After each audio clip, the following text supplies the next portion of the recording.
من يستمع إليك حتى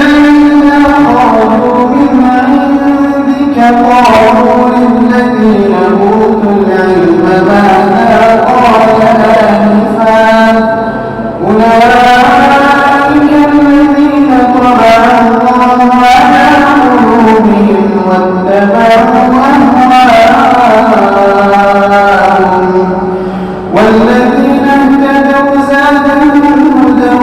وآتاهم تقواهم فهل ينظرون إلا الساعة أن تأتيهم بغتة فقد جاء أشراطها فأنى لهم إذا جاءتهم ذكراهم فاعلم أنه لا إله إلا الله واستغفر لذنبك وللمؤمنين والمؤمنات والله يعلم متقلبكم ومثواكم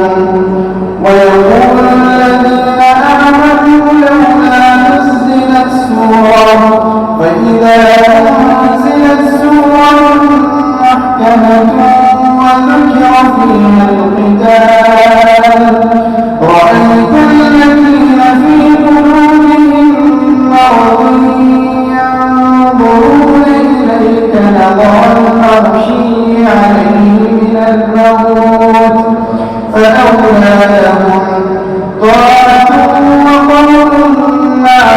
معروف فإذا عزم الأمر فلو صدقوا الله لكان خيرا لهم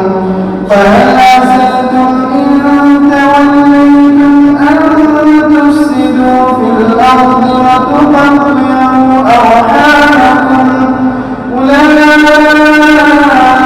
الذين لعنهم الله فأصمهم وأعمى أبصارهم أفلا يتدبرون القرآن أم على قلوب أقفالها إن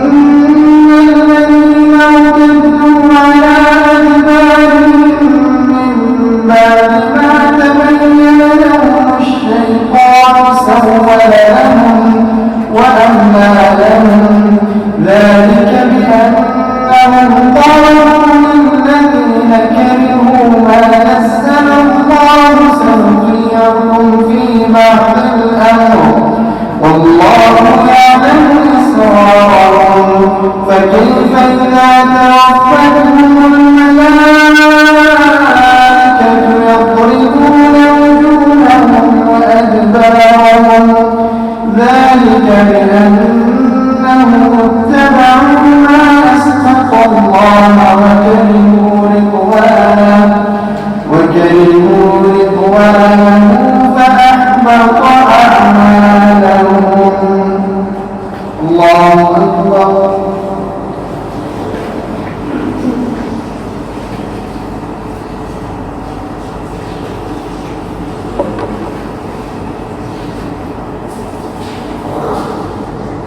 سمع الله لمن حمده